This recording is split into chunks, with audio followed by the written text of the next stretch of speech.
처음으로 인사드립니다. 안녕하세요, 청취자 여러분들. 재미난 사이다 사연을 들고 찾아온 저는 40대로 뷰티학원 원장직을 맡고 있는 여자랍니다. 문득 사건이 벌어졌던 계절이 돌아오니 가슴속 깊이 숨겨두었던 제 이야기를 풀어내보고 싶어서 이곳을 찾아와 사연을 올리게 되었습니다. 어떻게 보면 파란만장하고 어떻게 보면 한편의 코미디 영화 같았던 제 삶을 최대한 재밌게 풀어내 보겠습니다. 처음부터 끝까지 저와 함께 해주신다면 힘이 날 것 같습니다. 지금부터 제 이야기를 시작할게요. 저는 미용고를 졸업하고 메이크업과 네일아트 자격증, 피부관리사 자격증을 딴 뒤 10년이라는 세월을 현장에서 발에 땀이 나게 뛰며 굴렀습니다. 사실 이 직업이 꾸미기 좋아하는 사람들이 모여 일궈낸 일터라고 생각하실지 몰라도 정말 치열하고 누구보다 바쁘게 살아야 하는 직업이거든요. 유행에도 민감해야 하고 고객들이 원하는 니즈를 정확하게 파악해야 하고 거기다가 스몰 토크까지 완벽하게 해내야 하는 직업이죠. 쉽게 생각하고 뛰어들었다가는 제풀에 지쳐 꺾여나가는 사람이 한둘이 아니랍니다. 현장에서 이리 구르고 저리 구르다가 문득 기본기조차 제대로 배우지 못한 후배들이 고생하는 모습을 보고는 결심하게 되었습니다. 내가 제대로 후배들을 양성할 수 있는 교육기관을 차려보면 어떨까 싶었던 거죠. 그래서 저는 나이 30에 뷰티학원이라는 간판을 달고 교육자의 길을 걷게 되었습니다.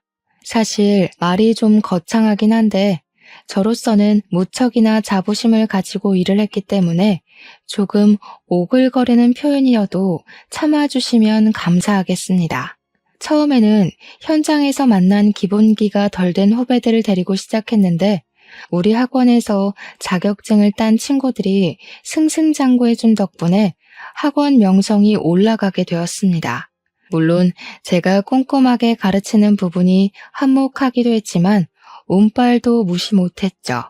작은 상가 건물 3층 한편에서 시작했던 학원이 지금은 강서구에서 건물 하나를 통째로 쓸 만큼 번창했습니다. 그러니 제가 얼마나 노력을 하고 잠을 줄여가며 일을 했는지 상상이 가시죠? 제가 자부심 충분히 느낄 만하지 않겠습니까? 이 자리까지 오기 위해 얼마나 노력을 했는지 지금 생각해도 책 5권은 쓸 수 있을 것 같습니다. 20살에 피부관리사 자격증을 따고 에스테틱에서 일을 했을 때 만난 진상들 이야기를 시작하면 벌써 책 1권 뚝딱 나오고요. 저한테 관리를 받고 뾰루지가 났다고 피부과 진료 비용 몇백만 원을 물어내라고 했던 김포에 사시는 40대 아주머니는 평생이 가도 기억할 것 같습니다. 제 마사지를 받고 어깨 뭉침이 풀리기는커녕 50견이 온 것 같다던 아주머니 또한 말이죠. 피부 관리실에서 일을 하면서도 네일아트 자격증을 땄던 저는 네일아트 숍을 운영하다 망하기도 해봤습니다. 그 숍이 망했을 때는 정말 세상 모든 짐을 다 짊어진 사람처럼 우울증에 빠지기도 했어요. 벌었던 돈 탈탈 털어 차렸었던 숍이니만큼 빚도 생겨나서 미치는 줄 알았죠. 하지만 바로 메이크업 출장 일을 하면서 그 빚을 갚아나가기 시작했습니다. 돌잔치 출장 메이크업을 나가기도 하고 연예인들 메이크업도 했습니다. 이게 또 부르는 게 값인지라 돈은 쏠쏠하게 벌게 되었고 또 금방 갚고 학원까지 차릴 기반을 마련하게 되었습니다. 아무튼 제가 학원 원장 타이틀을 달고 후배들을 육성하게 된 지 몇 개월이 흘렀을 무렵 우연치 않은 기회에 남자 한 분을 소개받게 되었습니다. 제가 망했을 때는 주변 지인들도 다 떨어져 나가는 것 같더니 다시 학원을 운영하고 승승장구하게 되자 이런저런 연락이 많이 오더라고요.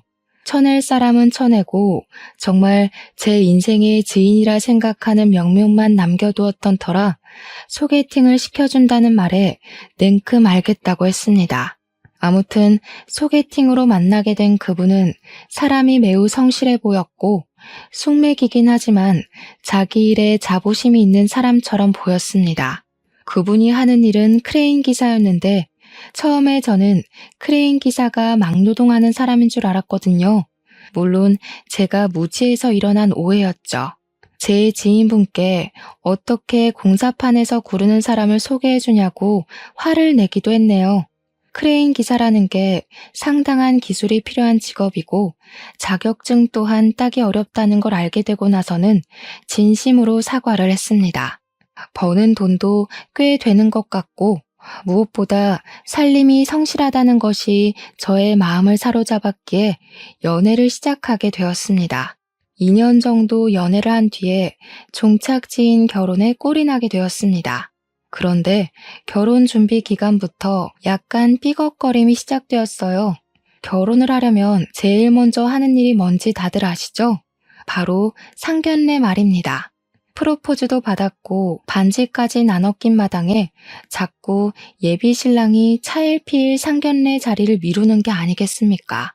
분명 우리 집에도 인사를 다 드렸고 시댁에 가서 인사를 드리겠다고 하는데 자기네 집에는 인사를 드릴 필요가 없다는 말만 반복하더라고요. 아니 그게 말이나 됩니까? 결혼식을 올리겠다고 하는데 시댁에 인사를 드리러 갈 필요가 없다고 하니 수상하더라고요. 저한테 바로 상견례나 하자고 하면서도 날짜는 잡지 않고 시댁에 저를 숨기는 것 같은 기분이 들고 모든 일이 원점으로 돌아가는 것 같은 기분이었습니다. 오죽하면 예비 신랑에게 혹시 유부남이냐고 그래서 자꾸 인사를 시키지 않는 거냐고 물어보기까지 했습니다. 왜냐하면 그때 저희의 나이가 벌써 37살이나 되었던 시점이었거든요. 나이를 먹을 만큼 먹었으니까 유부남일 가능성도 충분하다고 자꾸만 의심이 들기 시작했어요. 오죽하면 제 이야기를 아는 지인들이 미행을 해줄까? 등본이라도 떼오라고 시켜봐 하면서 조언을 해주었습니다. 예비신랑은 유부남 이야기를 듣자마자 절대 아니라며 가족관계 증명서를 떼다 보여주면서 미혼임을 확인시켜 주기도 했습니다. 미혼인 걸 확인하고 나니까 상견례를 미루는 행동이 더 이해가 가질 않더라고요. 그래서 왜 그러는 거냐고 화를 내니까 그제야 멋쩍어 하면서 이야기를 하더라고요. 자기한테 형이 하나 있는데 이혼을 한 지 얼마 안 돼서 집안 분위기가 뒤숭숭해서 그렇다는 것이었습니다. 저는 순간 깜짝 놀랐죠. 계속 상견례 하자고 졸랐는데 친형이 이혼을 했다고 하니까요. 집안이 뒤숭숭하고도 남을 일이라서 제가 너무 아이처럼 보챈 건가 싶어서 미안하기까지 했습니다. 예비 신랑에게 아주버님이 이혼한 이야기를 물어보니까 말을 또 아끼더라고요. 무슨 비밀이 그리도 많은 건지 나 참. 또 그렇게 시간을 낭비하고 결국에는 제가 안 되겠다 싶어서 단판을 짓자고 했습니다. 시댁의 막무가내로 찾아가 인사를 드리기로 결심을 한 거죠.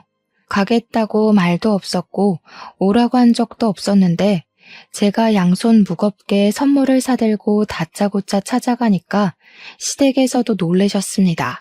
하지만 그것도 잠깐. 예비 시모가 저를 보고는 아이고 네가 우리 둘째랑 만나는 그 아가씨구나 하면서 반갑게 인사를 해주시더라고요. 시모 성격이 무척이나 털털해 보였어요. 오, 생각보다 나를 환대해주는 분위기구나 느낌이 좋다 싶어서 방긋 웃었는데 순간 저를 위아래로 쭉 훑어보시면서 스캔을 하시더라고요.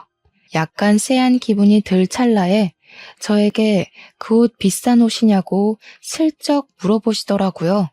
그래서 아니라고 그렇게까지 비싼 옷은 아니라고 했더니 마침 잘 됐다면서 저녁 준비하려고 했는데 저보고 일손 좀 거들라고 하시더라고요. 순간 너무 당황해서 쓱 건네시는 앞치마를 받아버렸고 멀뚱히 있을 수가 없는 분위기가 되어버려서 체념을 하고 앞치마를 둘렀습니다. 싫은데요? 했다가는 당장 나가 할 것 같은 분위기였어요. 진짜예요. 등 떠밀려서 어영부영 시키는 일 하면서 저녁 준비를 돕고 있는데 안쪽 방에서 아주버님으로 보이시는 분이 나오시더라고요. 저를 한번 보고 시모를 한번 보더니 한숨을 푹 내쉬는 겁니다. 엄마, 내가 이런 짓 하지 말라고 했는데도 아직 정신 못 차리고 이러고 있어? 날선 말이 나오자 저는 잔뜩 긴장을 해서 그 둘 사이에 껴서 눈치를 볼 수밖에 없었습니다. 예비 시모는 순간 버럭하시면서 자기가 뭘 또 어쨌다고 그런 소리를 하는 거냐며 방이나 들어가 있으라고 아주버님한테 말씀하시더라고요. 근데 아주버님도 지지 않고 시모한테 큰 소리를 내는 겁니다. 왜 집에 인사하러 온 손님한테 앞치마를 입히고 일을 시키고 있냐고. 내가 그런 짓 하지 말라고 몇 번이나 이야기를 했는데 아직도 정신 못 차렸어? 아니, 얘가 하기 싫었으면 싫다고 했겠지. 군소리 없이 일 잘하고 있는 애한테 왜 그런 말을 하는 거니? 이게 다 내 탓이야? 네가 말을 좀 해봐라. 갑자기 시선이 저한테 모이게 되더라고요. 무슨 말을 해야 할지 몰라서 우물쭈물 눈치를 보고 있는데 아주버님도 저를 보면서 한 소리 하셨습니다. 손님으로 인사드리러 온 자리에서 밥 차리는 거 돕고 싶어요? 조용한 거 봐라. 잘하고 있는 애 괜히 들쑤시지 마. 얘도 입이 있는데 당연히 싫으면 싫다고 말을 하겠지. 예비 시어머니가 될 사람 앞에서 면전에 대놓고 싫다는 소리를 어떻게 하겠어? 며느리가 그럴 수 있는 존재라고 생각하는 것부터가 잘못된 거야. 앞치마 벗고 거실에서 TV나 보고 밥이나 먹고 가요. 손님으로 왔으면 손님 대접받고 가는 걸로 합시다. 그러면서 저한테 앞치마 후딱 벗으라는 눈짓을 하시길래 이때다 싶어서 바로 앞치마를 벗었습니다. 뒤에서 시모가 허 하는 소리가 들렸지만 일부러 무시하는 척하고 아주버님 따라서 거실로 발걸음을 디디는데 그제야 예비 신랑이 방에서 나오더라고요. 집에 오자마자 인사만 쏙 하고는 안방에 있는 시부랑 이야기한다고 들어가서 자리에 없었거든요. 예비 신랑은 이게 다 무슨 소란인가 하는 표정으로 멀뚱히 저랑 시모를 쳐다보고 있더라고요. 그러니까 아주버님이 제가 벗은 앞치마를 예비 신랑에게 던지면서 일을 시키고 싶으면 네가 직접 하라고 왜 예비 신부한테 일을 시키냐고 화를 내더라고요. 남편은 아무것도 모르는 채로 무슨 소리를 하는 거냐고 분위기가 왜 이렇게 삭막하냐고 헛소리를 하더라고요. 눈치가 없는 건지 진짜 모르는 건지 어벙하게 굴자 아주버님께서 예비 신랑을 향해 큰 소리를 내셨습니다. 이런 집구석이니까 내 와이프가 도망간 거야. 그걸 왜 몰라? 어떻게 인사드리러 처음 집에 온 사람한테 당당하게 앞치마를 들이미냐고. 손님이면 손님 대접을 해야지. 며느리가 종이야? 그렇게 부려먹기만 하니까 내 와이프가 도망을 간 거라고. 내가 미리 알았으면 이런 일 없게 만들었어. 너 처신 똑바로 해. 그제야 저는 대충 아주버님이 이혼한 이유를 눈치껏 알게 되었습니다. 시모가 전 형님께 시집살이를 아주 혹독하게 시킨 모양이었더군요. 툭하면 불러내서 이거 해라 저거 해라는 기본이고 마트에서 장을 보는 일까지도 모조리 시켰다고 하더라고요. 다른 집 며느리들은 생일이라고 이거 해준단다, 어버이날이라고 해외여행 보내준단다 하면서 비교까지 해가면서 구박을 하고요. 그래도 시자가 붙은 사람이라 대접을 해야 된다고 생각했던 착한 병 말기 전 형님은 처음에 이것저것 요구하는 거 하나하나 비 맞춰주고 했대요. 나중에 제풀에 지쳐서 더는 이렇게 못 살겠다고 정신병 걸릴 것 같다고 이혼만 해달라고 울고빌고 빌어서 아주버님도 사건의 전말을 알게 됐다고 하더라고요. 그래도 꽤 열렬하게 사랑했던 사람이라 그런지 아주버님은 이혼의 충격에서 벗어나지 못했고 한동안은 술독에 빠져 살았다고 하더라고요. 지금은 시간이 조금 흘렀다고 출근도 제때 하고 술도 별로 안 마신다고 하던데 시모한테 악감정은 남아있는 듯 했어요. 그 와중에 동생이 결혼할 여자가 있다고 운을 띄우고 다짜고짜 들이닥쳤는데 앞치마 메고 일을 하고 있으니까 그때 생각이 났나 보더라고요. 아주버님이 생각했을 때는 자기 전 와이프도 이렇게 당했겠구나 싶었던 거겠죠. 예비신랑은 안방에 들어가서 시부랑 무슨 이야기를 그리 길게 하는지 30분이 넘는 시간이 흘러도 나와 볼 생각도 안 하고 아주버님이 아니었으면 아마 그날 저녁은 제가 차린 밥으로 먹었을 거고 음식이 별로네 짜네 다네 하면서 핀잔을 주시지 않았을까 싶네요.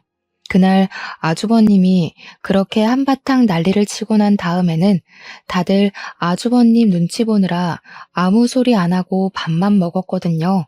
결혼하고 싶다, 상견례 날 잡으러 왔다, 엄청 준비하고 비장한 마음으로 들이닥친 시댁이었는데 그 말이 쏙 들어가더라고요. 과연 내가 이 집에서 잘 버틸 수 있을까 하는 생각까지 들고 조용히 밥만 먹고 있는데 시부 되실 분이 그러더라고요. 이제 홍기를 꽉 채우다 못해 나이가 40을 바라보는데 결혼을 해야 하지 않겠냐. 양가에 인사드렸으니 상견례를 잡자고요. 남편이 숨기려고 했던 게 아주버님의 이혼 사유였는데 그게 다 드러나고 나니까 결혼하자고 냉큼 말을 하더라고요. 근데 모든 전말을 알게 됐는데 저라고 냉큼 좋습니다. 할 수 있겠습니까? 찝찝함이 사라지질 않더라고요. 근데 사람이라는 게 참 간사한 마음을 가지고 있잖아요. 나이가 벌써 37살이고 주변 친구들은 죄다 시집가서 애가 둘이고 셋이고 노후 준비가 어떻고 애들 유치원은 어쩌고 하는데 저는 아직 시집도 못 갔고 지금 예비 신랑이랑 헤어지면 언제 또 새로운 사람 만나서 연애를 하고 결혼 계획을 짜고 하겠어요. 나이가 죄라는 말이 사무치게 새겨지더라고요. 이 나이에 남자를 만날 수 있는 곳이 널린 것도 아니고 제가 뭐 클럽을 가서 헌팅을 하겠어요? 뭘 하겠어요? 결혼정보업체에 가입을 하자니 금액도 금액이고 거기 있는 사람들 죄다 하자 있는 사람들이라고 말도 많잖아요. 고부간의 갈등은 내가 처신 잘하고 피해 다니면 되지 않을까 하는 안일한 생각이 들고 점점 마음이 기울더라고요. 그래서 결혼하겠다, 상견례 날짜를 잡자 하게 된 거죠. 막상 걱정했던 상견례 자리는 꽤 훈훈한 분위기로 이어졌어요. 시모가 가끔 가다 핀트에 어긋나는 말들을 뱉어서 싸해진 분위기가 몇 번 있었던 걸 제외하면 시부는 꽤 괜찮은 사람이었습니다. 시모가 우리 부모님한테 그러더라고요. 자기네들은 노후 준비 다 되어 있고 모아둔 재산도 꽤 되는데 사돈댁은 어떠냐고요. 우리 아들, 그러니까 예비 신랑이 벌어오는 돈으로 노후 준비할 생각하시는 거 아니죠? 하면서 무례하게 굴었습니다. 그 말에 우리 부모님도 무척 당황해 하셨죠. 절대 아니라고, 노후 준비하고 있고 아이들 걱정할 일 없을 거라고 딱 잘라 선을 그었습니다. 근데 그 말을 하시면서 우리 아버지께서 기분이 좀 상하신 것 같더라고요. 시모가 눈치도 없이 거기서 노후 준비를 아직도 하고 있으신 거냐고 늙어서 고생하시네요 했거든요.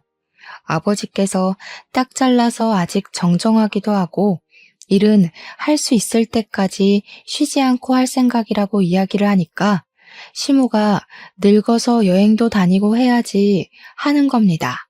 저는 분위기를 수습하고자 괜히 하하호호 웃었고 아주버님은 정색하며 밥만 드시고 계셨죠. 시모는 촐싹대는 걸 멈추지 않았습니다. 우리 부모님께서 불편해하는 기색을 보이는데도 눈치 없는 예비신랑은 분위기 파악도 못하고 결혼 이야기만 떠들고 있더라고요. 예단이니 예물이니 신혼여행은 어디가 좋을 것 같고 식장은 여기가 좋겠더라 하면서요. 근데 거기서 시모가 신혼집 이야기를 꺼내면서 아주버님이 살던 집에서 신혼 생활하면 되겠다고 거기가 시부모님 명의 아파트라고 하더라고요. 우리 부모님은 아주버님이 이혼한 걸 몰랐던 터라 그럼 사돈은 어디 가서 사는 거냐고 하니까 시모가 주책맞게 떠들었어요. 지금 큰아들은 우리랑 같이 살고 있어요. 얘가 이혼을 했거든요. 아주버님이 그 소리에 처음으로 무표정한 얼굴을 지우고 인상을 팍 쓰면서 숟가락을 내려놓았어요. 분위기가 점점 이상해지자 우리 부모님께서도 수습하신다고 상심이 크시겠다고 위로의 말을 꺼냈습니다. 근데 시모가 거기서 적당히 하고 멈췄어야 했는데 한 발 더 나아간 거죠. 며느리가 좀 이상한 애였어요. 내가 뭘 어쨌다고 이혼을 하겠다고 그 난리를 쳐댔는지. 아휴, 우리 큰아들이 하루라도 빨리 좋은 여자 만나서 재혼을 좀 해야 하는데. 나중에 혼처 자리도 좀 알아봐 주시고 해주세요. 우리 부모님은 황당해하시고 아주버님은 짜증이 솟구쳤는지 한숨 쉬다 화장실 간다고 나가시고 예비 신랑만 머리에 꽃밭이 가득 찼는지 맞아 하면서 맞장구 치고 있더라고요. 상견례 자리가 어영부영 끝이 나고 인사를 드리고 집으로 돌아오는데 우리 부모님이 엄청 찝찝해 하시더라고요. 진짜 그 집에 시집가도 되겠냐고 몇 번이나 물어보시면서도 노처녀 딸내미 빨리 시집 보는 게 더 먼저라고 생각이 드셨나 봐요. 결국 큰 반대 없이 결혼식 날짜를 정하게 되었고 한복의 드레스에 준비해야 하는 필수 건들은 전부 준비를 했습니다. 우리 부모님께서도 늦음하기 시집가는 딸내미 남들보다 더 차려입으면 차려입었지 덜하진 말자는 주의로 준비를 해주셨어요. 패백은 요즘 돈이 안 된다고 다들 하지 않는 추세라던데 우리 시부모님은 패백 무조건 해야 된다고 박박 우기셨습니다. 웨딩 플래너도 패백을 한다고요? 요즘은 잘 안 하는데 하면서 넌지시 말리는 분위기였지만 시모가 해야 한다는데 어쩌겠어요. 결혼식 당일에는 정말 신부 입장을 어떻게 했는지 기억도 나지 않고 주례사 말씀이며 뭐며 기억나는 게 하나도 없었거든요. 그만큼 정신도 없고 바쁘기도 했고요. 근데 딱 하나 패백만큼은 확실히 기억이 나더라고요. 친척들 많으니까 패백하면 돈 봉투 좀 받을 거라고 후원장담을 하시더니 끽해봐야 셋, 넷 정도 오셔서 절 받으시더라고요. 다른 친척분들은 패백은 무슨 패백이야 하시면서 이미 밥 드시러 사라지고 없었습니다. 당연히 인원이 적으니까 절값도 아주 조금 받았죠.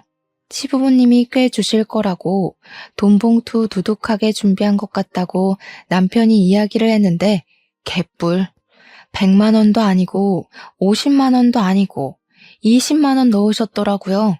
다른 친척분들 절값 봉투까지 합쳐서 50만 원 받았습니다. 저희한테 신혼여행 가서 요긴하게 쓰라고 생색은 다 내시더니 신혼여행 가서 괜찮은 디너 한 끼 먹었더니 모자라더라고요. 아무튼 신혼여행 잘 갔다 와서 선물까지 시댁 친정에 싹 나누고 지인들 만나서 감사 인사 전하고 이제 신혼 시작이다 했는데 말이죠. 글쎄 신혼여행에서 허니문 베이비를 갖게 된 거 아니겠습니까? 신혼은 건너뛰고 바로 육아전쟁에 돌입해야 하는 거예요. 그래도 나이가 벌써 37살인데 하루라도 빨리 아이를 가지는 게 좋겠다는 양가의 바람대로 애가 생기긴 해서 다행이라고 생각하긴 했어요. 시험관을 해야 하지 않을까 고민했었는데 자연 임신으로 생겼다니 꿈만 같았죠. 저는 만사까지 일을 할 생각이긴 했지만 태교에도 집중하고 싶었기 때문에 일을 조금 줄이기로 했습니다. 보통 다른 학원들은 무늬만 원장인 경우가 많은데 저는 직접 강의도 하고 시험 대비반을 집중적으로 봐주고 있었거든요. 태교에 집중하고 싶은 마음에 부원장인 친구에게 양해를 구하고 제가 꼭 해야 하는 강의를 제외하고서는 일을 좀 줄여나가기 시작했습니다. 다행히 수강생들도 제가 임신을 했다고 하니 너무 축하한다며 배려를 해주었습니다. 그러다 보니 여유가 생기기도 했고 남편이 크레인 기사로 일을 하고 있었기에 비가 오는 날에는 일을 하지 못해서 장마철은 내리쉬곤 했거든요. 때마침 여름 끝물에 장마가 시작되어서 같이 영화도 보러 다니고 못다한 데이트도 즐기고 있었는데 어느 날 갑자기 시모에게 연락이 온 겁니다. 그날은 우리 부부가 출산하고 나면 제대로 된 데이트도 못 즐길 게 뻔하니까 임신 기념으로 호캉스를 가자고 한 날이었어요. 호텔에 1박 일정으로 먹고 자고 하면서 수영도 하고 도심을 즐기자고 한 날이었죠. 그날 저녁에 호텔에서 쉬고 있는데 시무한테 전화가 와서는 왜 우리 집에 불이 꺼져 있냐고 아직도 밖이냐고 묻는 겁니다. 저는 좀 당황해서 지금 호캉스를 즐기러 나와 있다고 하니까 갑자기 돈이 썩어나냐고 멀쩡한 집 내버려 두고 왜 호텔에서 자냐고 성질을 부리시더라고요. 저도 할 말은 하는 성격이라 출산을 하고 나면 이렇게 즐길 수 있는 시간이 얼마나 있겠냐고 지금 즐겨야 한다는 육아 선배들 조언에 놀러 나온 거라고 했어요. 시모는 저에게 집에 붙어 있어도 시원치 않을 판에 나간다면서 그렇게 좋은 데 갈 거면 자기한테도 가자고 한마디 물어볼 수 있는 거 아니냐고 하더라고요. 서운해 죽겠다고 저한테 핀잔을 주시는데 우리 부부가 우리 부부 돈으로 즐기겠다는데 시모가 왜 저러는지 이해가 가질 않았습니다. 막말로 시모가 호캉스 즐기라고 돈을 보태주신 것도 아니잖아요. 거기다가 제일 소름 돋는 건 우리 집 불 꺼져 있는 건 어떻게 알았는지였습니다. 남편에게 이야기를 하니까 대수롭지 않게 대꾸를 하더라고요. 원래 우리 집이 형네 부부가 살았던 집인 거 알지? 우리 엄마네 집에서 내려다보면 우리 집이 보이거든. 저는 완전히 몰랐거든요. 시댁이랑 같은 아파트 단지이긴 해서 가까운 건 알았지만 시댁에서 보이는 집인지는 꿈에도 몰랐어요. 제가 놀래서 남편한테 시댁에서 우리 집이 보인다고? 하고 물어보니까 남편이 몰랐냐고 그래서 일부러 그 집을 구매한 거래요. 시모가 매일 베란다에서 아주버님네 집, 그러니까 지금 우리 부부가 살고 있는 집을 내려다봤대요. 그게 더 소름이지 않나요? 매일 심심하면 관찰을 했다는 게? 제가 모를 수밖에 없었던 이유는 시댁이랑 저희 집이 바로 앞뒷동도 아니고 한 동을 걸러서 끼고 있는 집이거든요. 구조상 보일 리가 없다고 생각했는데 아파트가 일자로 쭉 세워진 게 아니라 들쑥날쑥 세워진 구조라 저희 집이 딱 걸려서 보이는 거였어요. 그 뒤로도 몇 번이나 시모가 연락 와서는 우리 아들 차가 아직 안 보이는데 우리 아들 퇴근 안 했니? 너네 거실에서 TV 보니? 불은 왜 꺼놨니? 하는 연락이 오더라고요. 제가 시모한테 오죽하면 우리 집 좀 그만 쳐다보라고 소름 돋는다고 이야기를 했죠. 시모가 오히려 저한테 어이가 없다는 말투로 엄마가 아들 집 좀 본다는데 말버릇이 그게 뭐냐고 혼쭐이 나야 정신을 차리겠냐고 하더라고요.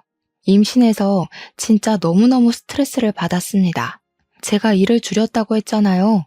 그 사실을 알게 된 시모가 허구한 날 저를 시댁으로 불러내기 시작했습니다. 아주버님이 알면 화낼 게 분명하니까 출근해서 없는 시간대에만 저를 불러서 배가 슬슬 나오기 시작한 저를 부려먹기 시작했습니다. 어느 날은 이불을 빨아보자고 불렀다며 임신해서 너무 집에만 있으면 안 된다고 하면서 이불을 밟으라고 하질 않나. 생전 안 해먹던 김치를 담그자고 하질 않나. 배가 나와서 쪼그려 앉아있기도 힘든데 다리 퉁퉁 부어가며 그 짓을 했다니까요. 하다 안 되겠다 싶은 마음에 시댁으로 부를 때마다 배가 아파서 못 가겠다고 집에서 쉬어야겠다고 강짜를 부렸습니다. 그러면 포기할 줄 알았더니 집으로 찾아온 거 있죠? 저한테 집안 꼴이 이게 뭐냐면서 잔소리를 해대는데 짜증이 확 나더라고요. 저도 막 나가야겠다 싶어서 소파에 드러누워서는 어머님이 오신 김에 청소 좀 해주시라고 이불도 빨아주시고 커튼도 빨아주세요 했죠. 그랬더니 어디 며느리가 누워서 시모를 시켜먹냐고 가정교육을 그렇게 받았냐고 하는 거예요. 우리 부모님은 부당한 거 참지 말라고 가르쳐 주셨어요. 제가 다른 놈 씨를 뵌 것도 아니고 어머님 손주 품고 있는데 왜 이것저것 못 시켜서 안달난 사람처럼 구세요? 네가 다른 놈 씨를 뵐 수도 있지. 바깥에서 강의한답시고 맨날 밖으로 싸돌아다니지 않았니? 네가 학원을 갔는지 다른 놈이랑 바람을 피웠을지 내가 어떻게 알아? 너 말 잘했다. 애 낳고 나면 바로 유전자 검사부터 할 거니까 그런 줄 알아. 순간 머리가 띵해지면서 내가 지금 무슨 소리를 듣고 있는 건지 이런 취급을 받으면서 내가 살아야 하나 싶더라고요.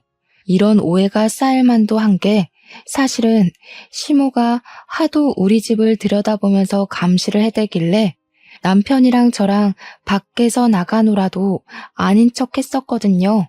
남편은 일부러 거짓말로 야근 중이야 하고 저는 불 끄고 자고 있어요 하면서요.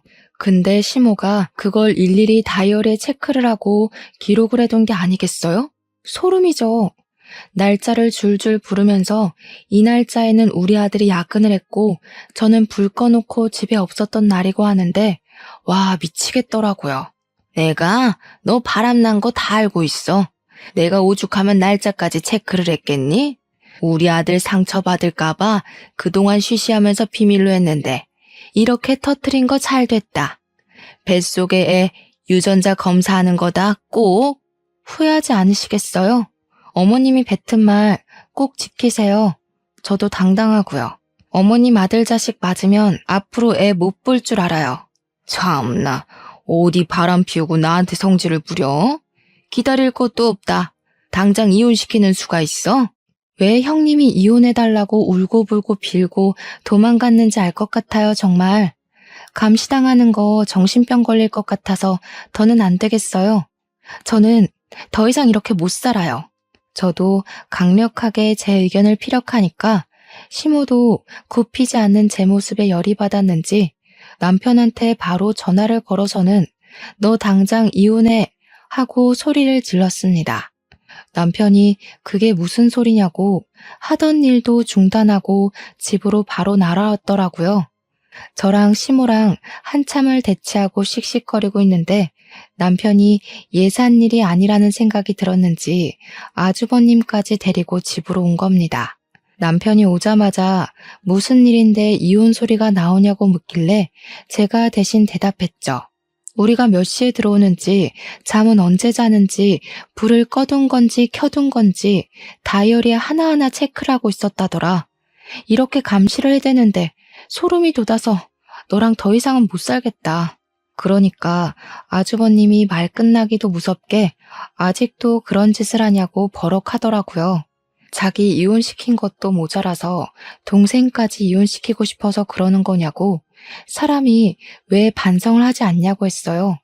시모는 어이없어 하면서 도대체 자기가 잘못한 게 뭐냐고 아들들 잘 되라고 며느리 바람 피우는 거 잡아냈더니 고마운 줄 모른다고 하네대요. 근데 더 황당한 건 우리 남편이 저를 쳐다보면서 너 바람 피워? 라고 하는 겁니다. 아니 이건 또 무슨 소리인지 머리가 지끈거려서 남편한테 말을 했죠. 무슨 소리라는 거야 진짜. 당신이랑 밖에서 데이트하고 온 날 가지고 지금 그러는 거라니까. 당신이 어머님한테 야근한다고 거짓말치고 나랑 영화 보고 데이트한 날 가지고 내가 바람 피우는 거라고 오해하시는 거라고. 근데 남편은 바람이라는 단어에 꽂힌 건지 뭔지 저를 못 믿겠다는 식으로 구는 겁니다. 시모가 말했던 땡월 땡일에 자기가 야근했던 것 같다며 저보고 어디를 갔다 온 거냐고 묻더라고요. 남편까지도 저를 몰아세우니까 시모 기세가 정말 등등해져가지고는 저한테 유전자 검사하자고 소리를 버럭버럭 질렀습니다. 진짜 멍청해도 끝이 없지. 우리 뱃속의 아이가 허니문 베이비라는 사실은 완전히 까먹은 것 같더라고요.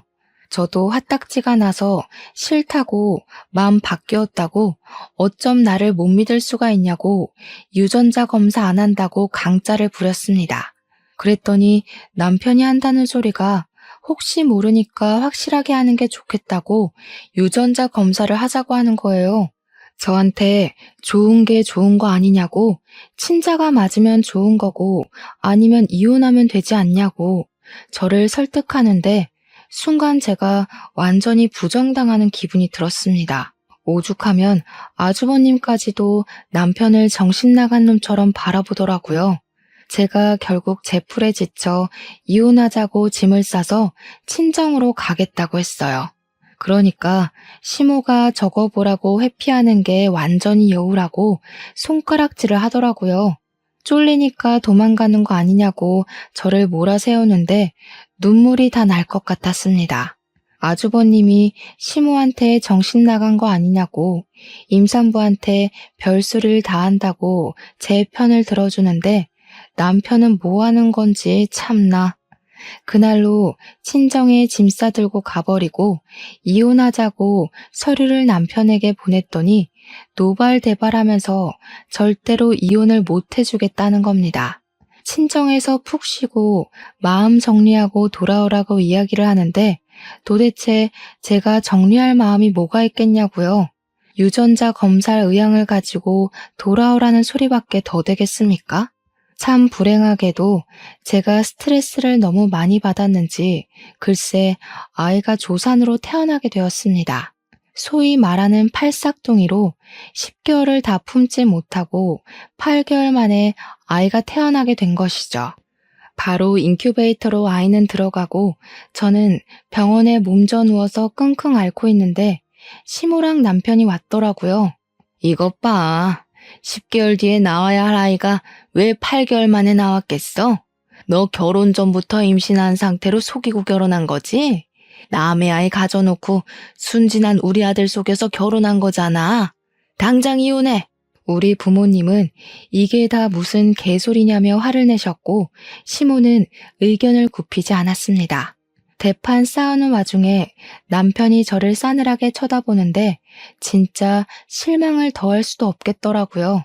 저는 그냥 지쳐서 도장을 찍어주었고 이혼 서류를 제출하게 되었습니다. 제가 38살의 나이로 출산을 하게 되면서 아이가 태어난 다음에 이혼을 하게 된 터라 출생신고를 먼저 하게 되었습니다. 남편이 자기 자식이 아닐 수도 있는데 왜 자기 자식으로 호적에 올려야 하냐면서 난리가 난 거죠. 제가 지쳐서 네 자식 맞는다고 유전자 검사해주겠다고 하니까 남편이 그런 것도 다 조작할 수 있는 거 아니냐고 콧방귀를 끼대요.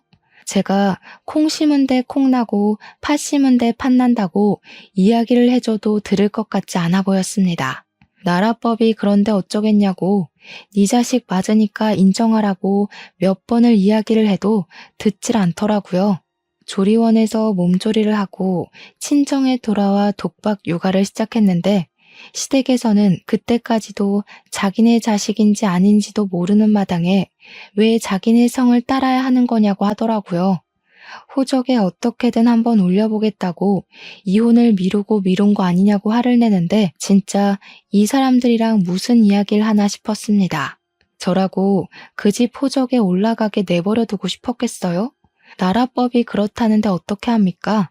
애는 하루 종일 울지 제 학원은 부원장에게 일임했더니 일을 거지같이 했는지 학원생들이 우수수 떨어져 나가지. 저한테 허락도 맞지 않은 상태로 무슨 이벤트를 열었다가 재정에 구멍도 크게 내고 학원 월세며 직원들 월급이며 나가야 하는데 돈은 모자라서 대출을 받아서 할 지경까지 이르렀어요. 그런 생활이 6개월이나 지속이 되니까 제 몸이 안 아픈 데가 없고 정신도 피폐해졌습니다. 애를 어린이집에 보내놓고 다시 일선에 뛰어들어야 하나 고민을 하고 있었습니다. 그러던 도중 학원 운영은 점점 어려워지고 부원장은 일만 잔뜩 벌인 채로 사직서를 내고 도망을 가버렸습니다. 직원들 월급이 밀리면서 말도 나오고 애는 점점 낯가림이 심해져서 제 품에 있지 않으면 울고불고 난리가 나고요. 저는 우는 아이를 떼어놓고 일을 하러 출근을 했다가 학원에서 그만 쓰러지고 말았습니다. 수강생의 신고로 119를 타고 큰 병원에 가게 되었는데 자궁에 엄청나게 큰 혹이 생겼다는 겁니다. 수술을 하루라도 빨리 해야 하고 조직 검사도 해봐야 할 것 같다고 암일 수도 있다고 하더군요. 문제는 수술을 빨리 해야 하는데 제가 모유 수유를 하고 있었고 애는 완전히 제 껌딱지고 학원 운영까지 시급하니까 미치겠는 겁니다. 우울증까지 겹쳐서 하루하루가 힘든 와중에 전 시댁에서 이걸 어떻게 알았는지 제가 입원해 있는 병실로 찾아왔더라고요.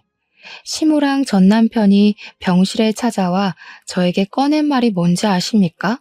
자기네들은 제가 죽어도 애를 책임질 마음이 없는데 법적으로 묶여 있으니까 호적에서 판회할 것 같다고 멀쩡히 살아있는 애 사망 신고를 하라는 겁니다.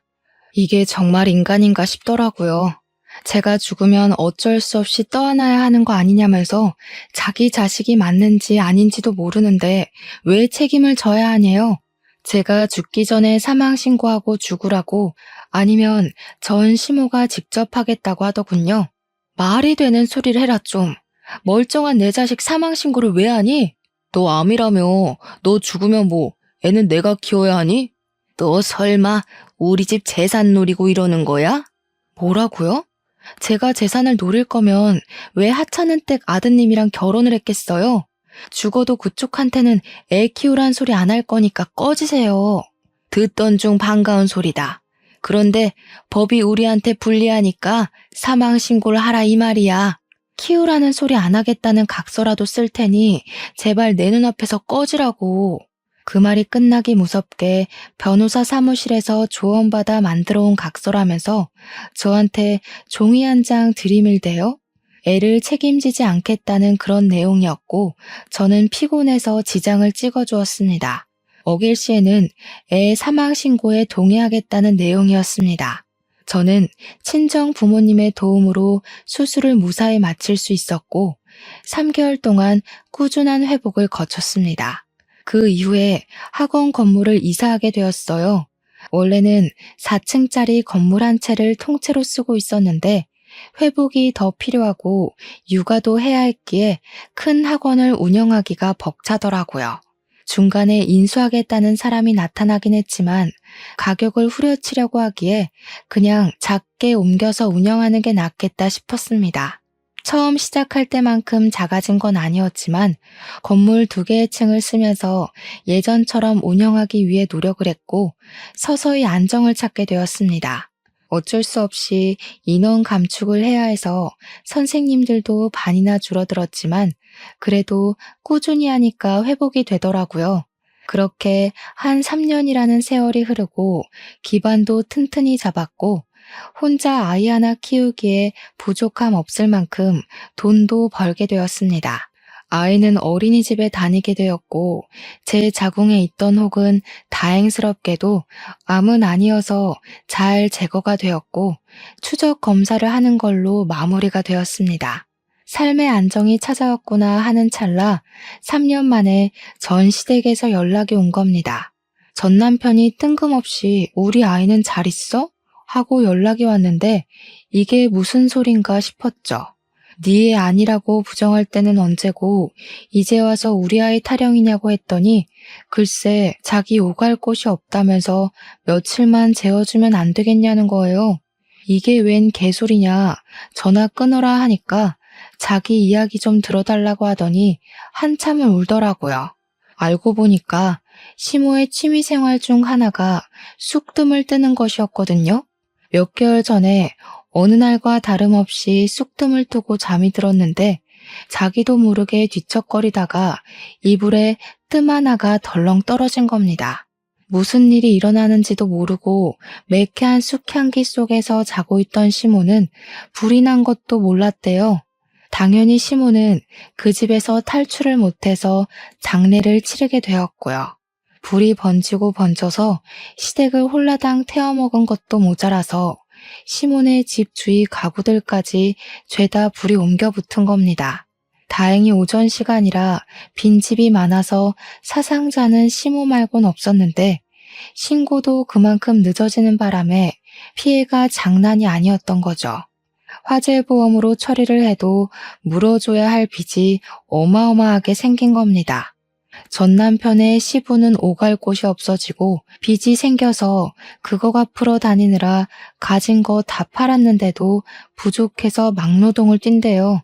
그 와중에 아주버님은 제가 남편이랑 이혼을 하자마자 시댁이랑 인연을 완전히 끊고 살고 있다고 하더군요. 고시원을 떠돌면서 생활한 지도 6개월이 넘었는데 월세를 낼 돈이 없다면서 자기를 좀 재워주면 안 되겠냐는 거죠.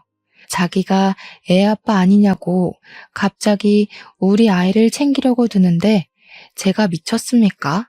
네 애 아니라고 사망 신고하라고 종용할 땐 언제고 이제 와서 우리 아이 타령이야? 나도 네가 내 아이 아빠라고 생각하고 살진 않아서 도와줄 생각도 없어. 그럼 나 너네 학원 경비 일이라도 하면 안 돼? 내가 널 뭘 믿고 경비를 맡기겠니? 빚이 한가득이라며. 크레인 기사 일이나 열심히 하면서 빚 갚으세요, 아저씨. 나 2년 전에 팔을 크게 다쳐서 크레인 기사 일도 더 이상 못해. 그래서 어쩌라고. 남의 마음에 상처 줘서 벌 크게 받은 거야. 아주 고소하다. 이제 와서 후회해봐야 내가 받은 상처가 사라지겠니? 나는 덕분에 이 갈고 성공해서 지금 너무 잘 먹고 잘 살고 있어. 그러니까 앞으로 나한테 콩고물 떨어질까 기대하지 말고 네 시궁창 인생 잘 가꾸며 살아. 그러고는 전화를 차단해버렸습니다. 한순간에 재산 다 말아먹은 전 시댁 인간들, 내 아이를 사망신고하라고 종용하던 정신 나간 것들이 쫄딱 망했다고 하니 너무 고소합니다. 결국 그 집을 탈출한 아주버님도 존경스럽고 대단하고요. 앞으로는 제정신 아닌 소리 그만하고 반성하며 빚 갚고 살았으면 좋겠네요. 이래서 주는 만큼 돌려받는 거라는 말이 있나 봅니다. 오늘 밤에는 두 다리 뻗고 꿀잠 한번 자보렵니다. 제 사이다 같은 사연 어떠셨나요? 여러분들도 이런 일이 있다면 참지 말고 질러버리세요. 세상 속이 시원하답니다. 아무튼 제 사연을 들어주신 여러분 정말로 감사합니다. 늘 행복하세요.